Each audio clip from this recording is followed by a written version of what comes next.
ನಾನು ದೇವರ ಮೇಲೆ ಭಕ್ತಿಯನ್ನು ಇಟ್ಕೊಂಡಂಥವ್ರು. ದೇಶದ ಎಲ್ಲ ದೇವಾನುದೇವತೆಗಳನ್ನು ನಾನು ನಂಬಿದಂಥವ್ರು. ಅವ್ರು ಬಹಳಷ್ಟು ಹೇಳ್ತಾ ಇದ್ದಾರಲ್ಲ, ನಾನು ಅಂದೆಲ್ಲ ಅಂತ ಹೇಳಿ. ಕಾನೂನು ಒಂದು ಕಡೆ, ಕಾನೂನು ತನ್ನ ಪ್ರಕ್ರಿಯೆ ಮಾಡುತ್ತೆ. ಏನು ವೈಭವೀಕರಣ ಮಾಡ್ಕೊಳ್ತಾ ಇದ್ದಾರಲ್ಲ, ನಾನು ಇಷ್ಟೇ ಅವ್ರಿಗೆ ಹೇಳ್ತಾ ಇದ್ದೀನಿ, ಇದು ಸವಾಲು ಅಲ್ಲ, ಅಥವಾ ಅವರಿಂದ ನಾನು ಜವಾಬನ್ನು ಬಯಸಲ್ಲ. ಅಂಥ ಒಂದು ದುರ್ಬುದ್ಧಿ ಇದ್ದಂಥ ಮನುಷ್ಯನಿಂದ ನಾನು ಜವಾಬನ್ನು ಕೂಡ ಬಯಸೋದಿಲ್ಲ. ಆದರೆ ಜನರನ್ನು ದಿಕ್ಕು ತಪ್ಪಿಸುವಂಥ ಕೆಲಸ ಮಾಡ್ತಾ ಇದ್ದಾರೆ, ಜನರ ಕಣ್ಣಿಗೆ ಮಣ್ಣೆರ್ಚುವಂಥ ಕೆಲಸ ಮಾಡ್ತಾ ಇದ್ದಾರೆ. ಅವರ ಕಾರ್ಯಕರ್ತರಿಗೆ, ಅವರ ನಾಯಕರಿಗೆ ಏನು ದಿಕ್ಕನ್ನು ತಪ್ಪಿಸುವಂಥ ಕೆಲಸ ಮಾಡ್ತಾ ಇದ್ದಾರೆ. ನೀವು ದೇವರನ್ನು ಭಾಳಷ್ಟು ನಂಬಿದ್ದೀರಾ ಸಿಟಿ ರವಿ ಅವರೇ. ಧರ್ಮಸ್ಥಳ ತಮ್ಮ ಊರಿಗೆ ತುಂಬ ಹತ್ತಿರ ಇದೆ.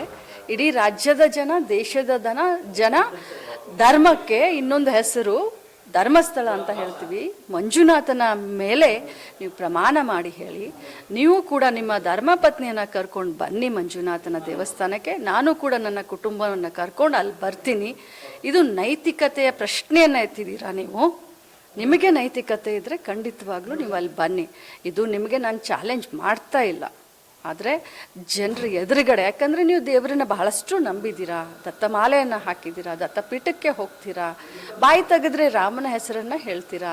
ಅದಕ್ಕೆ ತಾವು ಬನ್ನಿ ಧರ್ಮಸ್ಥಳಕ್ಕೆ ಅಂತ ಕರೀತಾ ಇದ್ದೀವಿ.